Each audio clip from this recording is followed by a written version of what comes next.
Hi, I'm Devin Kelly, and this is the Mustang Press.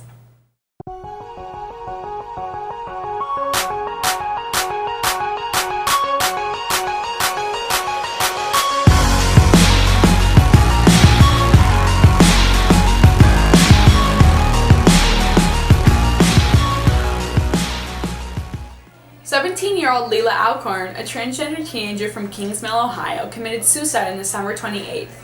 Leila was born Joshua Alcorn and came out as transgender when she was just 14 years old.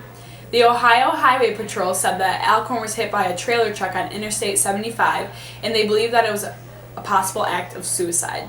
Leila had posted her suicide note on the social media website Tumblr.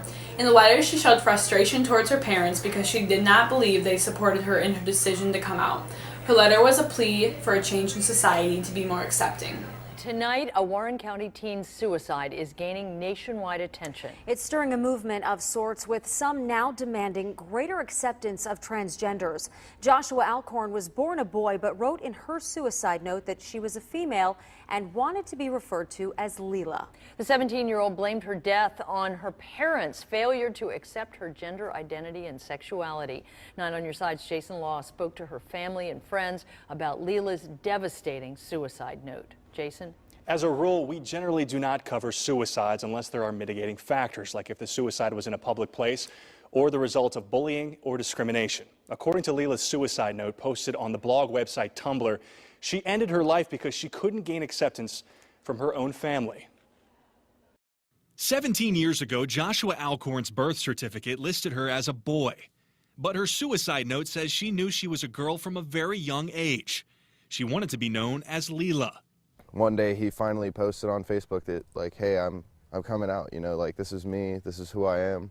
And everybody was like, yeah, man, that's great. Came to school and everybody gave him massive support. Chris Davis grew up next door to Leila. He says his friend didn't have problems at school. The problems were at home. I hate the fact that he had to live in a home that didn't support him. And that's just unfair. In a Tumblr blog posted hours after her suicide, Leila blasts her parents' lack of support. She wrote, "The only way I will rest in peace is if one day transgender people aren't treated the way I was. They're treated like humans with valid feelings and human rights. Gender needs to be taught about in schools. The earlier the better. My death needs to mean something." Occasionally he'd tell me, like, oh, I feel like I'm something else or I'm someone else, and wouldn't go too far with it. You know, I feel like it was something, it was really personal to him. 9 on Your Side spoke with Leila's mother briefly at their home. She said she didn't want to talk to us for the story. But the conversation is growing within the transgender community. Vicky is with the Cincinnati support group Crossport. Regardless of how bleak it is and how bleak it looks, there is always a brightness at the end of that long dark tunnel. I really wish that I could have been there for him, you know, more often. I wish I could have been, I feel like a pretty bad friend. Well, tonight, Leila's former high school, Kings High School, will hold a moment of silence for Alcorn before tonight's basketball game tonight at 7:30. All right, Jason, thank you. What do you think we as a school or a community could do to be more accepting of others' differences and help prevent people from feeling as if they can't be themselves? Discuss this topic within your advisories. That's it for this week's Mustang Press. See you next time.